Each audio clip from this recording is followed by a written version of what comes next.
छत्रपती शिवाजी महाराजांनी अफजल खानाचा कोथळा बाहेर काढताना वापरलेली वाघनखं आणायला म्हणून कॅबिनेट मंत्री सुधीर मुनगंटीवार आणि सोबतीला उदय सामंत व त्यांचं शिष्टमंडळ थोड्या दिवसांपूर्वी लंडनला गेलेलं. आता गोरसाहेब वाघनखं काय हातात घालून बसलं नव्हतं की आपण गेलो आणि त्यांना वाघनखं ही घ्या म्हणून काढून दिली. ते म्हणाले अग्रीमेंट वर सह्या करा आणि वा पुढं, आम्ही मागणं वाघनखं धाडून देतो. आता हे सांगायचं कारण म्हणजे काल परवा ट्विटरवर एक ट्विट फिरत होतं. गडचिरोलीच्या चातगावात एक वाघ मृतावस्थेत सापडला होता आणि धक्कादायक बाब अशी होती की त्याचं मुंडकं आणि त्याचे 3 पाय गायब होते. सुधीर मुनगंटीवार आहेत महाराष्ट्राच्या वन खात्याचे कॅबिनेट मंत्री आणि आपला हा व्हिडिओ बनवेपर्यंत त्यांचं या प्रकाराबद्दल काही ट्विट आलं नाही. असो, पण वाघाची शिकार झाली हे मात्र नक्की आहे. चिंतेची बाब अशी आहे की या वर्षात आतापर्यंत महाराष्ट्रात 28 वाघ मेलेत आणि त्यापैकी बहुतांशी वाघांची शिकार झाल्याची शंका आहे आणि त्याबद्दल तसे तपास देखील सुरू आहे. आता नष्ट होऊ प्राण्यामध्ये समाविष्ट असलेल्या या वाघाची शिकार का केली जाते, त्याच्या अवयवाचे उपयोग काय आहेत आणि भारतामध्ये शिकारीबद्दल कायदा काय आहे आणि त्यात शिक्षा काय आहेत, एकूणच या प्रकरणाचा विषय खोल आणि पृथ्वी गोल करण्याआधी आपलं चॅनल सबस्क्राईब करा.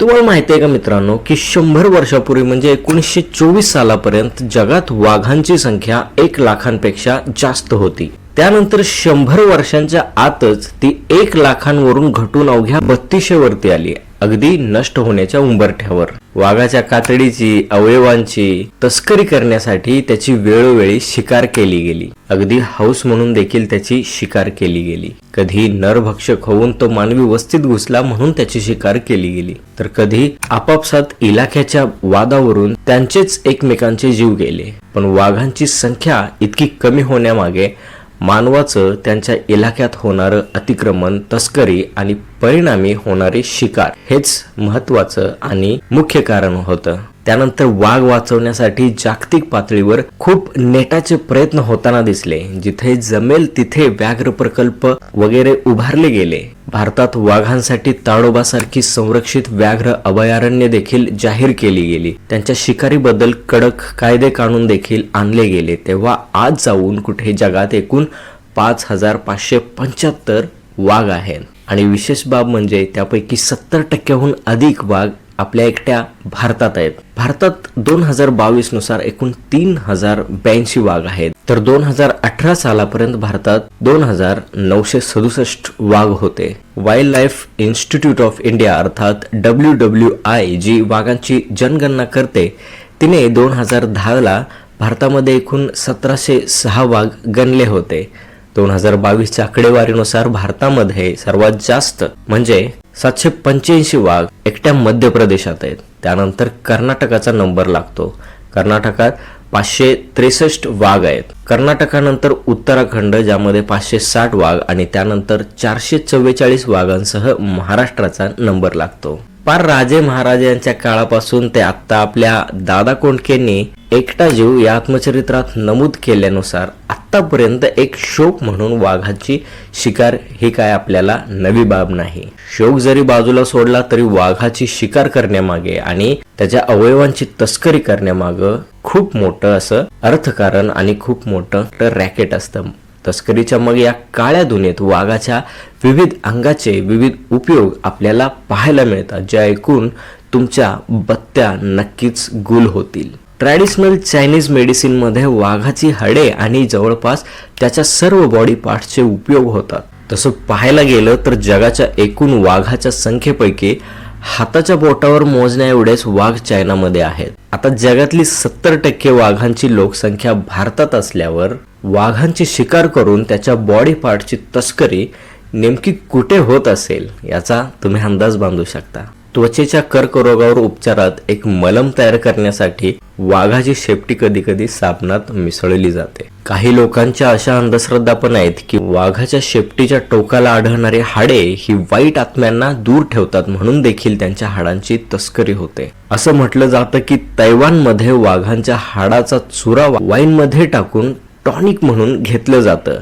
आता कोणी म्हणतं त्यामुळे लोकांची सेक्स पॉवर देखील वाढते. आता हे घेणाऱ्यालाच माहिती. अशी पण अंधश्रद्धा आहे की वाघांचे पाय पाम तेलात बुडवून दारात लटकवले असता दुष्ट आत्मे घरात येत नाही. शिवाय वाघांच्या कातडीमुळे भूतकेत दूर पळतात. जगात अशा खूप साऱ्या ताबू आहेत ज्यामध्ये असं समजलं जातं की वाघाच्या पित्ताशयाच्या खड्यांचं चूर्ण करून त्यामध्ये मध घालून ते चूर्ण हातापायांना लावलं की गळू रोगावर त्याचा प्रभावी उपचार होतो म्हणून. काही खुळ्यांचं असंही मानणं आहे की वाघाचे केस जळले की सेंटिपिड्स म्हणजे गोमा वगैरे असले सरपटणारे कीटक वगैरे दूर पळून जातात. अजून एक भयानक प्रकार म्हणजे वाघाच्या मेंदूला तेलात मिसळून ते मिश्रण अंगावर चोळल्यास आळस आणि पुरळ येणं दूर होतं, अशी भाकड कथा सांगणारे लोक देखील असतात. वाघांच्या मिशा दातदुखी बरी करतात असं म्हणतात. तर कधी वाघांची नखे गळ्यात घालून मिरवणे म्हणजे धैर्याचं लक्षण आहे असं मानतात. तर वाघाचं हृदय खाल्ल्याने सामर्थ्य, धूर्तपणा, धाडस मिळतं. तर वाघाचे लिंग कामोत्तेजक असल्याने ब्लॅक मार्केटमध्ये त्याला बरीच मागणी असं म्हणतात. आणि जर वाघाच्या बरकड्यांचा ताबीज तुम्ही गळ्यात घातला तर तुम्ही नशीबवान आहे असं समजलं जातं किंवा तुमचं नशीब फळफळतं असं म्हणतात. आणि असले खोळे प्रकार करण्यासाठी वाघाची शिकार केली जाते. मग या शिकारी केल्या कशा जायच्या किंवा वाघांना मारलं कसं जायचं किंवा जातं, तर त्याचे 2-3 प्रकार आहेत.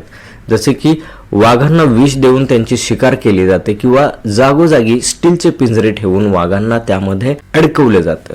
कधी कधी फायर आर्म्स सारखी उपकरणे देखील डायरेक्ट वाघांना पेटवून देण्यासाठी वापरली जातात. शिवाय वाघांना इलेक्ट्रिक करंट देऊन देखील मारलं जातं. वन्यजीव संरक्षक कायदा 1972 नुसार वाघाच्या शिकारीवरती 3 वर्ष तुरुंगवासाची शिक्षा आणि दंड म्हणून 25,000 रुपये रक्कम किंवा दोन्ही शिक्षा अशा शिक्षा दिल्या जातात. आता असतं काय की जंगलात एखादा वाघ मेल्याचं आढळलं की प्रथम दर्शनी त्याची हत्या झाली असंच मानलं जातं. आणि त्यानंतर मग ती हत्या आहे का की तो वाघांच्या भांडणात मृत्युमुखी पडलाय की मानवी वस्तीत घुसल्यामुळे त्याला मारले गेले, अशी कारणमीमांसा शोधली जाते. व्याघ्रजीव संरक्षण प्रकल्पात अशा प्रकारचा गुन्हा घडल्यास 3 वर्षाची शिक्षा ही पक्की असते, जी की 7 वर्षापर्यंत पण वाढू शकते. आणि त्यावरती दंड म्हणून रक्कम ही 50,000 रुपयांची असू शकते, जी की 2 लाखांपर्यंत देखील वाढू शकते. मग अशा स्वरूपाचा जर गुन्हा सिद्ध झाला ना तर तुरुंगवासाची शिक्षा ही किमान 7 वर्ष आणि दंड म्हणून जी रक्कम आहे ते 5 लाखांवरून पार 50 लाखांवर देखील वाढू शकते. प्राण्यांची अन्नसाखळी अबाधित राखणं आणि पर्यावरणाचा समतोल व्यवस्थित ठेवणं यामध्ये प्रत्येक प्राण्याचा, प्रत्येक सजीवाचा आपला असा एक रोल आहे, जो की तो कळत न कळत पार पाडत असतो. म्हणून जगू द्या वाघाला. कसं आहे ना की बघतोय काय वाघानं वाघ नखा आणल्यात वाघानं म्हणणं सोपं आहे हो, पण वाघ सांभाळून त्याचं संरक्षण करणं सोपं नाही हो. महाराष्ट्र सरकार वाघांच्या शिकारीबाबत जागरूकतेनं सजग होऊन पावलं उचलल अशी अपेक्षा करूया आणि वाघाचं जतन करूया. बाकी व्हिडिओ तुम्हाला कसा वाटला हे आम्हाला कमेंट करून नक्की कळवा. आवडला असेल तर तो आपल्या मित्रमैत्रिणींमध्ये, आपल्या परिवारामध्ये शेअर करा.